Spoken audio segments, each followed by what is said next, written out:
Today's video is about one of the most remarkable figures in the history of philosophy, Lucilius Annaeus Seneca, commonly known as Seneca the Younger. Seneca was a Stoic philosopher, a Roman statesman, an advisor to an emperor, and a prolific writer whose works have influenced not only his contemporaries, but also generations of thinkers in both the ancient and modern worlds. In this video, we are going to explore Seneca's life, his philosophical contributions, and how his ideas compare to, and indeed contrast with, those of other philosophers. We will examine his thoughts on ethics, emotions, fate, and the human condition, all while drawing from his extensive body of work. By the end of this video, you should have a reasonably thorough understanding of Seneca's philosophy and its enduring relevance. Seneca the Younger was born around 4 BCE in what is now modern-day Corduba in Spain. He was born into a wealthy and influential family. His father, Seneca the Elder, was a renowned rhetorician and writer known for his works on the oratory and rhetoric. This intellectual environment greatly influenced Seneca's early development. From a young age, Seneca was sent to Rome, where he received an education in rhetoric and philosophy. His teachers included prominent Stoic philosophers like Attalus, who would leave a lasting impression on Seneca's thought. The Stoic emphasis on virtue, reason, and living in accordance with nature became fundamental to his philosophical outlook. So I'm gonna read a quote to you from Seneca's one of Seneca's great works. It's a collection of letters, and it's called Letters to Lucilius. We are more often frightened than hurt, and we suffer more from imagination than from reality. The early exposure to Stoicism that Seneca experienced shaped his understanding of human psychology. He recognized that much of our suffering is self-inflicted, stemming not from external events, but from our internal perceptions and imagination. This insight into the human condition would become a recurring theme in his writings, emphasizing the importance of controlling your mind to live a virtuous life.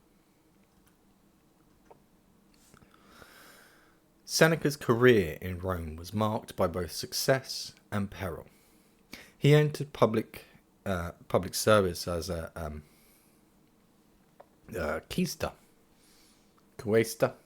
I horribly mispronounced that, but you know. So that is essentially like a low-level, pretty much entry-level magistrate that were sort of traditionally there to deal with minor matters of the treasury and that sort of thing. And this position launched Seneca's political career. His eloquence and intellectual prowess quickly earned him recognition, but it also attracted, as it often does, jealousy and danger. During the reign of the mad Emperor Caligula, Seneca narrowly escaped execution because Caligula, purportedly jealous of Seneca's oratory skills, considered having him put to death. Later, under Emperor Claudius, Seneca was accused of adultery with Julia Livilla, Claudius's niece, which led to his exile to the island of Corsica in 41 CE. This period of exile, which lasted for about 8 years, was a time of deep reflection and writing for Seneca. And so I'm going to read you a quote that I think in some way exemplifies the influence that Stoicism had on Seneca, especially during this time. It is not the man who has too little, but the man who craves more that is poor. As we can see from this quote, even in exile, Seneca maintained his philosophical outlook, turning to Stoicism to cope with his circumstances. This quote reflects his belief that true wealth is not found in material possessions, but in contentment with what you have. His time in Corsica, though isolated and challenging, allowed him to refine his thoughts on the nature of desire and the importance of self-sufficiency, themes that would permeate his later works. Seneca's fortunes improved quite dramatically when he was recalled to Rome in 49 CE by Agrippina the Younger, who was the mother of Nero. She appointed Seneca as Nero's tutor, and after Nero became emperor, Seneca was one of his chief advisors. During the early years of Nero's reign, Seneca, along with a praetorian prefect, Burrus, played a significant role in governing the empire. As a result, this period was marked by relative stability and indeed effective governance, which, as I say, was largely due to Seneca's influence. He sought to guide Nero with Stoic principles, emphasizing moderation, justice, and the importance of ruling for the benefit of the people, something that our modern politicians should consider. So, I'm going to read you another quote, and I think this quote demonstrates the outlook and the lessons that Seneca tried and ultimately failed to teach to Nero. Associate with people who are likely to improve you. Now that quote comes from Letters to Lucilius, and it is a quote that in some capacity we've all heard. Maybe a reworded rehash of it from someone much more modern and recent, but we've all been presented with that idea. Seneca's role as Nero's advisor exemplifies his belief in the power of good influence. He understood that the company you keep can significantly impact your character and decisions. Seneca's efforts to steer Nero toward wisdom and virtue reflect his commitment to those ideals, though ultimately Nero's descent into tyranny overshadowed those early successes to the point that basically now any time you mention Emperor Nero, all anybody thinks is tyrant. But as I say, it didn't start out that way.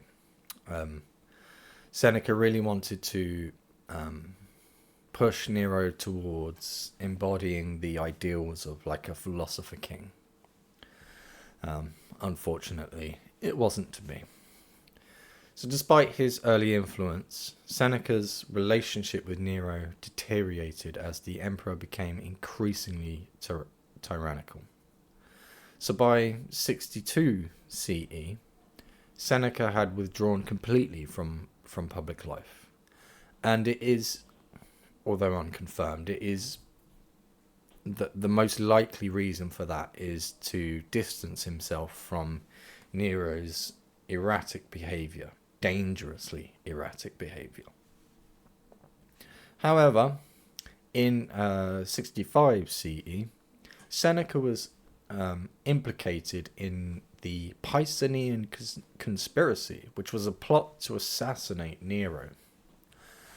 And whether or not Seneca was actually involved is decidedly unclear, but Nero ordered him to commit suicide. So, the order to commit suicide was, it seems by modern standards, to be a really extreme punishment, but it was not all that uncommon for the time. So it wasn't considered to be quite as extreme as we would view it through the modern lens. Seneca's death was consistent with his Stoic beliefs. He faced it calmly and with dignity, adhering to the Stoic ideal of accepting fate without fear. Life is like a play. It is not the length, but the excellence of the acting that matters. Now that is a quote from Letters to Lucilius, and this metaphor reflects Seneca's view of life and death. To him, it was not the duration of life that was important, but how well you live it. His own death, conducted with Stoic composure, demonstrated his commitment to living and dying according to his philosophical principles. Seneca's ability to face death and with such calmness underscores his belief in the importance of virtue over the fear of mortality. At the heart of Seneca's philosophy is the Stoic doctrine that virtue is the only true good. For the Stoics, living in accordance with nature and reason leads to a virtuous life, which is the ultimate goal. Seneca believed that external circumstances such as wealth, health, and social status are indifferent. They don't contribute in any meaningful way to true happiness or virtue. Instead, a virtuous life is achieved by mastering your desires, emotions, and impulses, and by acting in accordance with reason, rather.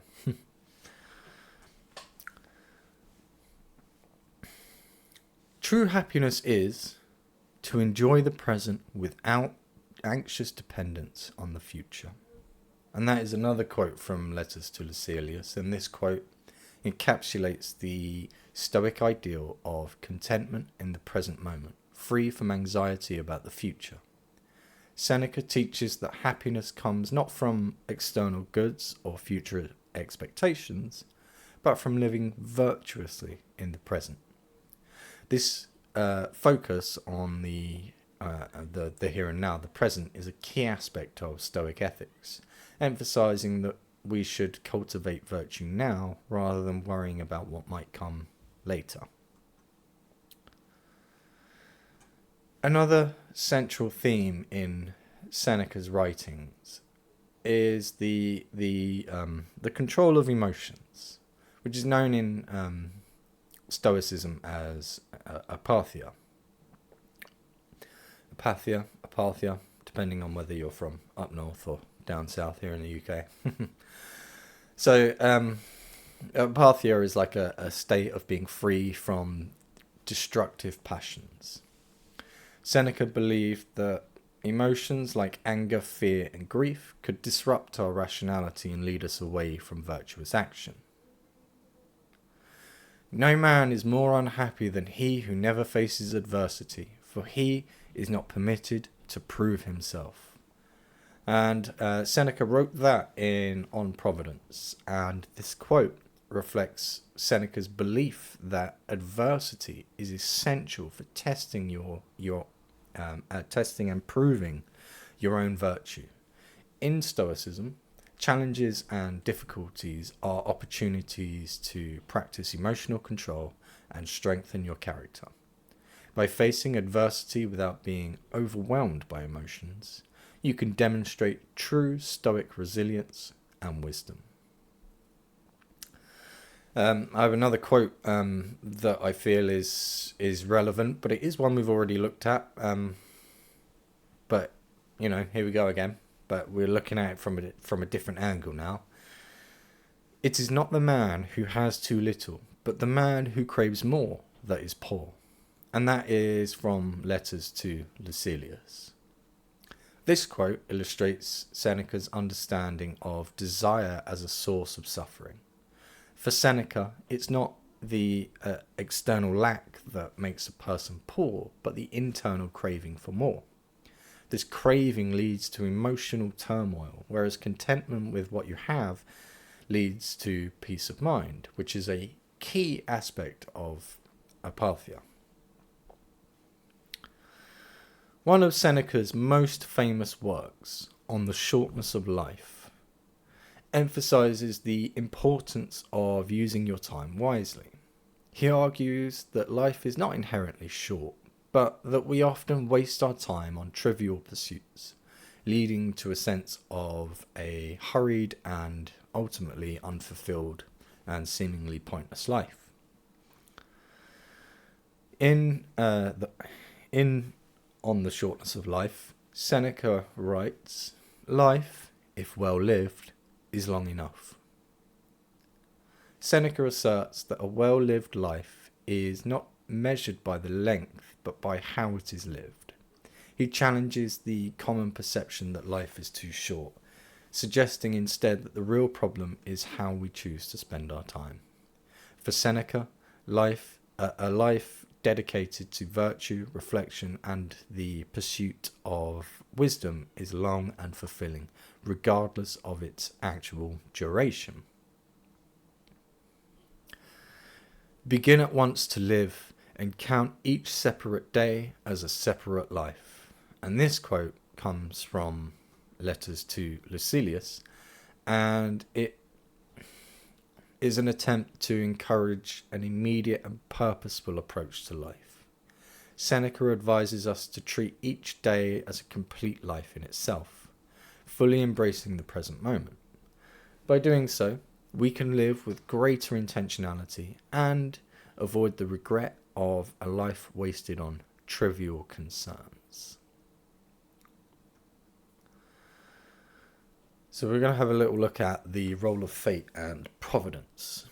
Seneca's writings often delve into the Stoic belief of in fate, or fatum, and the idea that the universe is governed by logos, a rational and divine principle. He taught that everything happens according to a divine plan, and that humans should accept their fate with dignity and equanimity. The fates guide the person who accepts them and hinder the person who resists them. That quote is from Letters to Lucilius. And we can see from that quote that Seneca's understanding of fate reflects the Stoic idea of amor fati, which is the love of fate. He suggests that those who accept their fate are guided smoothly by it, while those who resist it encounter difficulties. For Seneca, wisdom lies in embracing your circumstances, seeing them as part of the natural order of the universe. This acceptance leads to peace and resilience in the face of life's challenges. What need is there to weep over parts of life? The whole of it calls for tears. And that is a quote from On Shortness of Life. So I'm going to read that again because I did stutter through that. And, it's quite a heavy quote. So I would like you to actually take it in, drink it in, as they say, and mull it over. What need is there to weep over parts of life? The whole of it calls for tears. So this quote demonstrates Seneca's realistic and pragmatic view of life's hardships. He acknowledges that life is filled with challenges and indeed suffering, but he also believes that these are to be accepted as part of the human experience.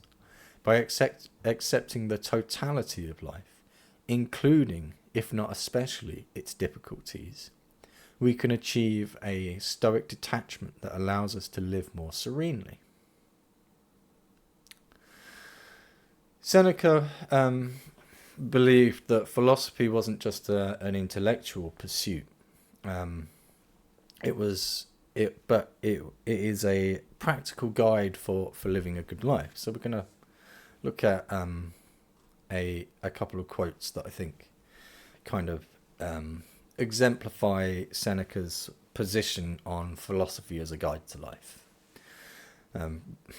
Seneca believed that the teachings of philosophy should be applied to everyday life and help individuals deal with challenges and make ethical decisions.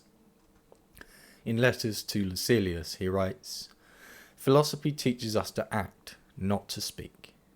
It exacts of every man that he should live according to his own standards, that his life should not be out of harmony with his words, and that, further, his inner life should be of one hue and not out of harmony with all his activities." So this quote emphasizes Seneca's belief in the practical application of philosophy. He argues that philosophy should guide our actions and that there should be consistency between what we say and how we live. For Seneca, true wisdom is reflected in how you conduct yourself in everyday life and has very little to do with theoretical knowledge. In Hercules Purens, Seneca writes, "There is no easy way from the earth to the stars." In this line from his tragedy, Hercules Purens, Seneca reflects on the difficulty of achieving greatness or virtue.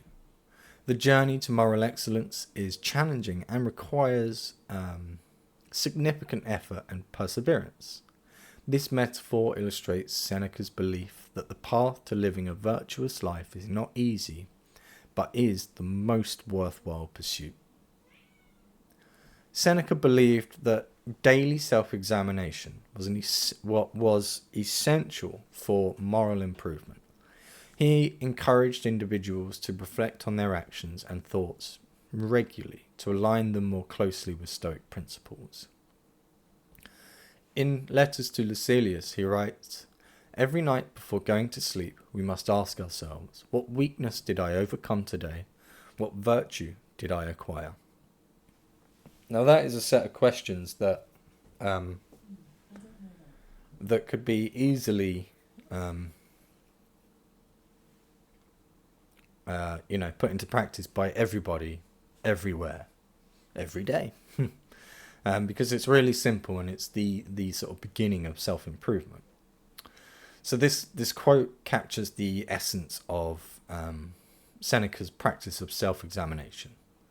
By reflecting on our daily actions, we can identify areas where we fall short and where we've succeeded, allowing us to make continuous improvements. Seneca believed that this daily practice was crucial for moral development and living in accordance with Stoic ideals. You must live for your neighbour if you would live for yourself. And that is something that Seneca wrote in Letters to Lucilius, and it shows Seneca's focus on self-improvement being not just inward-looking, but also involves our interactions with others. He believed that living virtuously includes contributing to the well-being of those around us. This quote reflects the Stoic idea that we are all part of a larger community, and our actions should benefit not only ourselves, but also our neighbours. So I've talked so far about Seneca's philosophical works, and there'll be more on that as we go on. But Seneca wasn't just a philosopher, he was also a playwright. And his, I've already given you, in fact, I've already presented or read out a quote from one of his plays. And these tragedies often explore Stoic themes such as the destructive nature of uncontrolled passions and the moral consequence of human actions. His plays including Phaedra, Thyestes, and what was the other one called? Medea, are rich with Stoic philosophy and offer dramatic portrayals of ethical dilemmas. So I'm going to read you a quote from Phaedra. It's a really short one, but there's some intense meaning behind it. No one can wear a mask for a very... Let me try that again. No one can wear a mask for very long. So this quote from Phaedra reflects Seneca's understanding of the human condition and the inevitability of truth coming to light. In the context of the play, it speaks to the themes of deception and self-deception, which are central to many of Seneca's tragedies. The idea that your true nature cannot be hidden forever aligns with Stoic principles that emphasize the importance of integrity and authenticity. Another quote from Phaedra. The first and greatest punishment of the sinner is the conscience of the sin. Seneca believed that moral wrongdoing carries its own punishment in the form of a guilty conscience. This idea is consistent with Stoic thought, which holds that inner peace comes from living virtuously, and that guilt and anxiety are natural consequences of failing to do so. This theme is prevalent in Seneca's tragedies, where characters often suffer more from internal struggles than external consequences. Seneca often reflected on the nature of death and how to approach it with dignity. We have touched on this before about how Seneca approached his own death and did so with calmness and with dignity. Seneca taught that death is a natural part of life and should not be feared. Instead, understanding and accepting mortality is essential to living a virtuous life. He who fears death will never do anything worthy of a man who is alive. And this is something that Seneca wrote in letters to Lucilius. And this quote highlights Seneca's belief that the fear of death can prevent us from living fully and acting courageously. By accepting death as an inevitable part of life, we free ourselves from the constraints of fear and are able to live more boldly and virtuously. For Seneca, overcoming the fear of death is essential to achieving true freedom. Death is the wish of some, the relief of many, and the end of all.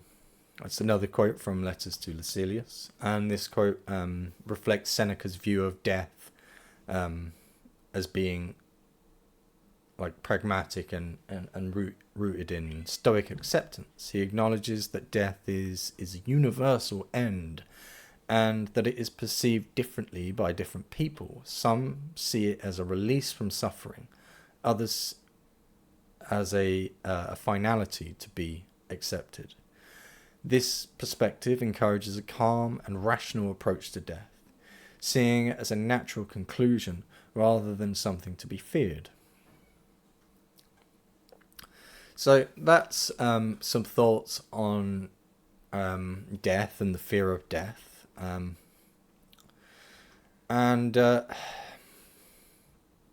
It's something I think we all, in some capacity, are thinking about or have thought about in our time. And the inevitability of it and the inescapability, I'm not even sure that's a word, but the inescapable nature of it makes it something that just can't be avoided in terms of actually thinking about it. So as far as the Stoics are concerned, it can't be avoided. There's nothing you can do to prevent it. So you may as well accept it. And instead of worrying about death and what's to come and so on, obviously accept those things and put your focus on what you're doing right now while you're still living and breathing. But death wasn't the only thing that Seneca wrote about. In fact, he wrote about a great many things. So now we're going to look at the ideal of the Stoic sage, because it's something that Seneca wrote about a lot. So a Stoic sage is a person who has achieved moral and intellectual perfection. The sage is completely virtuous, immune to misfortune, and lives in harmony with nature. It can be in many regards compared to the earlier idea of the philosopher king. In Letters to Lucilius, Seneca writes, "The wise man is satisfied with his lot, whatever it may be, without wishing for what he has not." This quote reflects the Stoic ideal of contentment and self-sufficiency. The sage, in Stoic philosophy, is someone who is fully content with what they have, regardless of their external situation and circumstances. This ideal represents the pinnacle of Stoic wisdom, where where a person's happiness is entirely independent of external factors and is rooted in their inner virtue. If a man knows not which port he sails, no wind is favourable. And that quote was from Letters to Lucilius. It's a nautical metaphor, of course, and Seneca uses this metaphor to illustrate the importance of having a clear sense of purpose in life, a trait of the Stoic sage. Without a guiding purpose or goal, external circumstances cannot be properly utilised. The sage, in contrast, is always guided by the principles of virtue and reason, allowing them to navigate life's challenges effectively. While Stoicism is often associated with individual self-mastery, Seneca also emphasized the importance of contributing to society and the well-being of others. He believed that a virtuous person has a duty to help others and work for the common good. On benefits, Seneca writes, "A benefit that is given without any expectation of return, without any understanding of the recipient, and without any knowledge of the manner in which it is received, is like a coin thrown in the sea." I just want to stop for a moment and say I love this quote. In this quote from On Benefits, Seneca discusses the Stoic view of altruism. He argues that true generosity involves understanding the needs of the recipient and expecting nothing in return. This perspective underscores the Stoic belief in acting for the common good, not for personal gain, and reflects Seneca's broader view of social responsibility. In Letters to Lucilius, Seneca writes, "Men love their country, not because it is great, but because it is their own." And this quote reflects Seneca's understanding of patriotism and community. He believed that our attachment to our community or country is rooted in a sense of belonging and identity rather than in its greatness or its wealth. This idea ties to the Stoic belief that we should work for the betterment of our community, as we are all interconnected and share a common human bond. And this is, in some senses, this was at the time quite a sort of a new and fresh idea, but it is also a natural byproduct of living in an empire. So the Roman Empire was enormous, whereas the Greeks that came before them, they were never an empire. They were separate city-states and so on. So there was a lot less focus on community in that sense. Whereas the Roman Empire, basically, from the perspective of the subjects of the empire, it encompassed the whole world. Now, obviously, in reality, it didn't, but nonetheless, from the perspective of the people in it, it was the whole world. So these ideas about community and patriotism and so on are in some sense a natural philosophical extension of that idea. So now that we've looked at some of Seneca's philosophical ideas and contributions, we are going to do a little bit of comparison with other Stoics. And specifically, we're going to look at Epictetus and Marcus Aurelius. Seneca's thoughts can be compared with those of other prominent Stoics like Epictetus and Marcus Aurelius. Each of these philosophers shares the core Stoic beliefs, but presents them in distinct ways. Epictetus, a former slave who became a prominent Stoic teacher, emphasized the importance of focusing on what is within our control and accepting what is not. And his teachings are preserved in the Discourses and the Enchiridion. The following quote is from the Enchiridion. It is not what happens to you, but how you react to it that matters. Like Seneca, Epictetus stresses the importance of our internal responses to external events.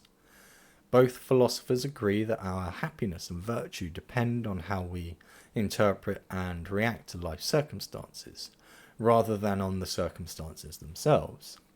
However, Epictetus's approach is often more direct and rigid, focusing strictly on the discipline of the will, whereas Seneca offers a more nuanced and indeed compassionate perspective. Marcus Aurelius, the Roman emperor, the philosopher king, as it were, and Stoic philosopher himself, wrote the Meditations, which is a series of personal reflections on Stoic principles. It is essentially Marcus Aurelius's personal philosophical diary. It was never written for anybody else. It was never meant to be viewed by anybody else. It was his personal diary. And in the Meditations, Marcus Aurelius emphasizes the importance of inner strength and maintaining tranquility in the face of external chaos.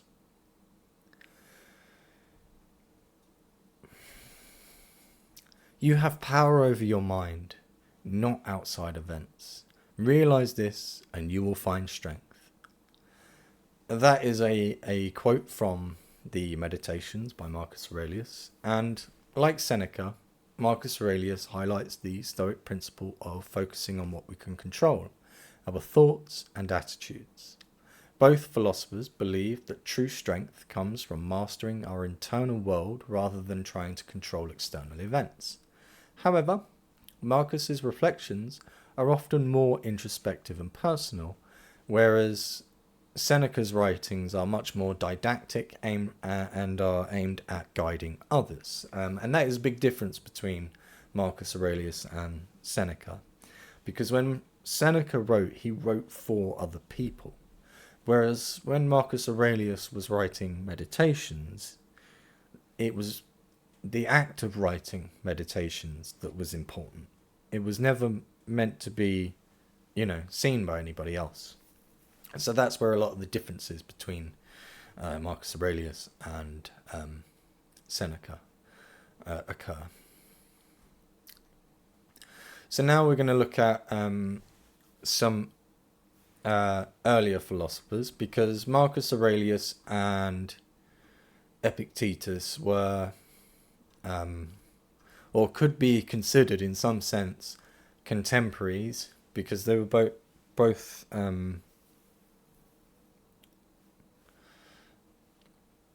they came within a similar time span, i.e. within the Roman Empire. So we're going to look at some earlier philosophers, specifically at this point, two Greek philosophers, one who never wrote a thing, or that we know of, and the other who wrote everything about the first one, or everything that we know about the first one. So we're going to look at Socrates and Plato. So Socrates was a Greek philosopher who was who lived in Athens and was eventually put to death in Athens. Socrates, as I say, was a strictly oral teacher. He taught people philosophy, and he engaged in what we now call the Socratic method, which is essentially just questioning, examining, cross-examining, and re-examining a person's ideas. And this questioning, and also his focus on ethics and the examined life, is what we really know Socrates for. His influence on Seneca is evident in Seneca's emphasis on self-examination and moral improvement. So in Plato's Apology, Socrates is quoted as saying, "The unexamined life is not worth living." Socrates' famous dictum resonates with Seneca's teachings on the importance of self-reflection. Both philosophers advocate for the continuous examination of your life and actions to achieve moral clarity and virtue. While Socrates used dialogue to expose the ignorance of others, Seneca's writings serve as a guide for readers to conduct their own self-examination. Plato was a student of Socrates, and Plato developed the theory of forms, which is a theory in metaphysics, which posits that the material world is a shadow of a higher and much more abstract reality. While Seneca's Stoicism focuses on the practical and the material, there are points of comparison within their ethical teachings. So I'm going to read you a quote from Plato from the Laws. "For a man to conquer himself is the first and noblest of all victories." Plato's emphasis on self-mastery aligns with Seneca's ideals of controlling your desires and emotions. However, while Plato ties this self-mastery to an understanding of the forms, Seneca grounds it in living according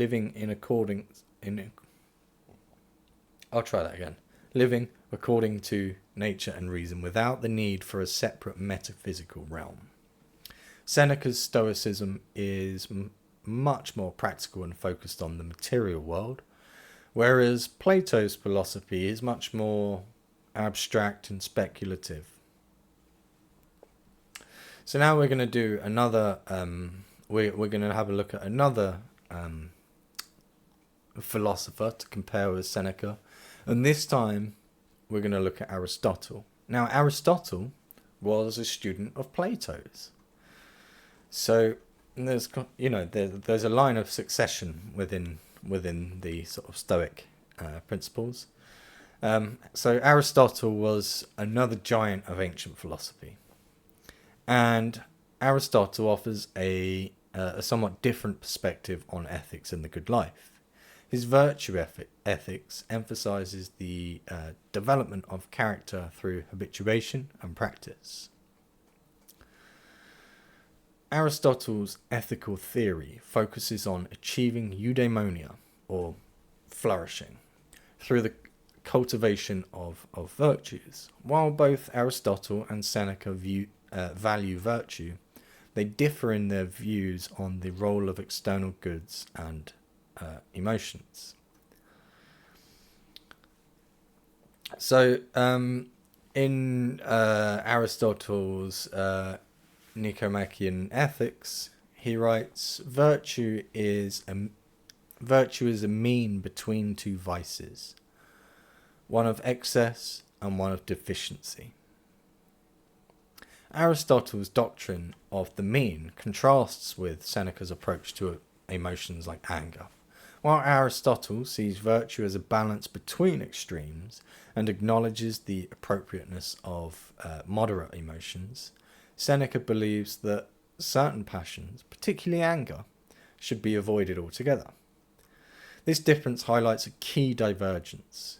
Aristotle's ethics are much more flexible and context dependent, while Seneca's Stoicism advocates for more absolute emotional control. "Happiness depends on ourselves," writes Aristotle in Nicomachean Ethics. This quote reflects Aristotle's belief that happiness, or eudaimonia, is the result of living virtuously and fulfilling your potential. Seneca would argue that happiness is a product of virtue, but his Stoic perspective places less emphasis on external goods and more on the internal mastery of desires and emotions. For Seneca, true happiness is independent of external circumstances and is rooted entirely in your virtuous state of mind. So now we're going to have a little look at, or make a quick comparison between the philosophy of Seneca and the philosophy of Epicureanism, which was founded by Epicurus. So Epicureanism presents a philosophy centered on the pursuit of pleasure, understood as the absence of pain and disturbance, which is called ataraxia or something like that. Yeah, something like that. I haven't actually got that written down, so that might be wrong. But yeah, but nonetheless, the Epicureanism is about the pursuit of pleasure, the absence of pain, and so on. So while Stoicism and Epicureanism are often seen as opposites, there are interesting points of contact between Seneca's philosophy and Epicurean thought. Epicureans see pleasure as the highest possible good, but it is defined as the absence of pain rather than the indulgence in luxury. And that's important because we think of pleasure in the modern world, and indeed really in the ancient world for the average person. The idea of pleasure is very much linked to indulgence. Seneca, whilst placing virtue above pleasure, also recognizes the value of inner peace, which actually aligns with the with this Epicurean pursuit of pleasure. So I'm going to read you a quote from Epicurus. "Do not spoil what you have by desiring what you have not. Remember that what you now have was once among the things you only hoped for." Epicurus' advice to appreciate what you have echoes Seneca's teachings on contentment and the dangers of desire. Both philosophers agree that longing for what you don't have leads to unnecessary suffering. However, while Epicurus focuses on achieving pleasure through contentment, Seneca emphasizes virtue as the ultimate goal, with contentment being a byproduct of living virtuously. In Letters to Lucilius, Seneca writes, "The greatest blessings of mankind are within us, and within our reach. A wise man is content with his lot, whatever it may be, without wishing for what he has not." And this quote from Seneca shows his alignment with the idea of contentment, but places it within the context of Stoic virtue. Unlike Epicurus, who sees contentment as the key to achieving pleasure, Seneca views it as the result of wisdom and virtue. For Seneca, true contentment comes from aligning your desires with what is natural and reasonable rather than seeking external pleasures. And now we're going to switch things up a little, and we are going to do a little comparison between the philosophy of Seneca and Christian thought. So, Seneca's philosophy does bear some intriguing resemblance to early Christian teachings, which were emerging during his lifetime. Although there's no evidence at all whatsoever, not a shred of evidence, that Seneca ever had any direct contact with Christian thought, some early Christian writers admired his works, and there are notable parallels in their moral teachings. Both Seneca and Christian ethics emphasize humility, self-control, and compassion for others. There are also similarities in their views on providence and the divine order. "Wherever there is a human being, there is an opportunity for kindness," writes Seneca in Letters to Lucilius. This quote reflects a common moral ground between Stoicism and Christianity, the emphasis on kindness and the inherent value of every human being. Seneca's Stoicism teaches us that we should act with compassion and benevolence towards others, a principle that resonates strongly with Christian teachings. Both philosophies advocate for a life of virtue that includes caring for others, though they differ in their theological foundations. In On Benefits, Seneca writes, "We should give as we would receive, cheerfully, quickly, and without hesitation, for there is no grace in a benefit that sticks to the fingers." Seneca's thoughts on generosity align with Christian values of selfless giving. He emphasizes that true generosity involves giving freely and without hesitation, reflecting a moral duty to help others. This perspective is similar to Christian teachings on charity and the importance of giving with a pure heart. So we've done a really quick comparison between Seneca and certainly the early Christian thought and teachings. I am going to do another video in the future specifically on the comparisons between early Christian teachings and the Greco-Roman moralists that are so that's the Epicureans, the Stoics, and so on and so forth. So we're gonna that's a video for the future, but for now that will do, and we'll move on from comparing Seneca to Seneca's teachings to that of Christianity. So let's go and really get into our final point that we're going to look at, and that is Seneca's legacy and indeed the enduring influence of his work. Seneca's writings have left a profound legacy in the history of philosophy. Rediscovered during the Renaissance, his works have influenced thinkers across the centuries, from early Christian theologians to modern existentialists. His reflection on virtue, time, and the human condition continue to resonate with readers seeking to live wisely. In letters to Lucilius, Seneca writes, "Luck is what happens when preparation meets opportunity." Now, this quote from Seneca emphasizes the Stoic belief in the importance of preparation and self-discipline. And you've probably heard this quote before, or you've heard some butchered paraphrasing of it that some internet guru is trying to palm off as their own work. But this quote, we've all heard some version of it in our lives. But yeah, so rather than attributing success to chance, Seneca argues that what we often call luck is the result of careful preparation and readiness to seize opportunities. This idea has influenced not only philosophical thought, but also practical approaches to success in various fields. Just think about sayings that we have in the common vernacular, like fail to prepare and you prepare to fail, and things like that. It's all one and the same. So that's all of these quotes that the gurus and such throw around on Twitter and whatever.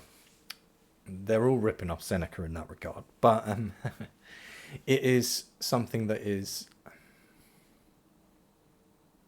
too easily dismissed, I think. So I've got another quote for you, and this one comes from On the Shortness of Life. "The greatest obstacle to living is expectancy, which hangs upon tomorrow and loses today. You are arranging what is in fortune's control and abandoning what lies in yours. What are you looking at? To what goal are you straining?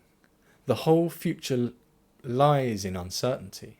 Live immediately."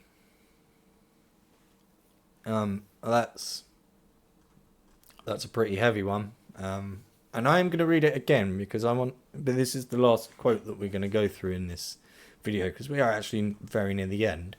So I really want you to take this one away with you, and really mull it over, and maybe even make it part of your own philosophy. The greatest obstacle to living is expectancy, which hangs upon tomorrow and loses today. You are arranging what is in fortune's control and abandoning what lies in yours. What are you looking at? To what goal are you straining? The whole future lies in uncertainty. Live immediately. So this quote encapsulates one of Seneca's most enduring teachings, the importance of living in the present. He warns us against the danger of deferring life's joys and responsibilities to an uncertain future, urging us instead to focus on what we can control now. This emphasis on present moment awareness is a central theme in Stoic philosophy and has influenced various modern philosophical and psychological approaches to living a fulfilled life. So in conclusion, Seneca's contributions to philosophy are not only significant for their intellectual depth, but also for their practical application. His teachings on virtue, emotional control, the acceptance of fate, and the proper use of time offer valuable lessons for anyone seeking to live a life of wisdom and integrity.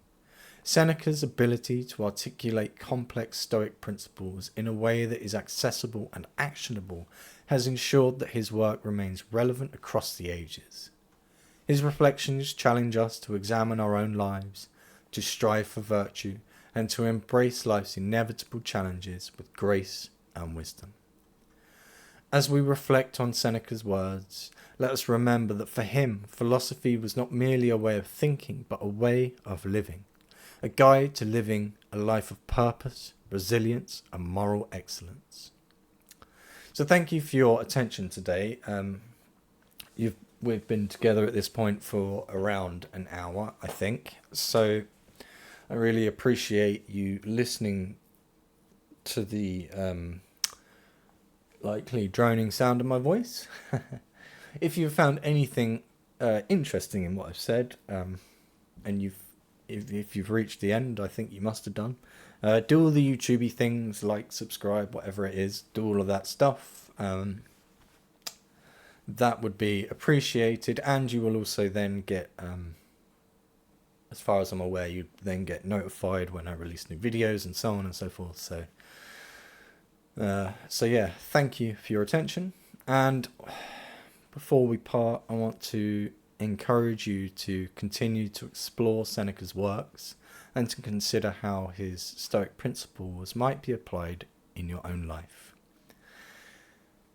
As with everything else I put out into the world, if you have any questions or would like to discuss Seneca's ideas further, then jump into the comments and fire away, and I will do my best to answer them. And if you would prefer a more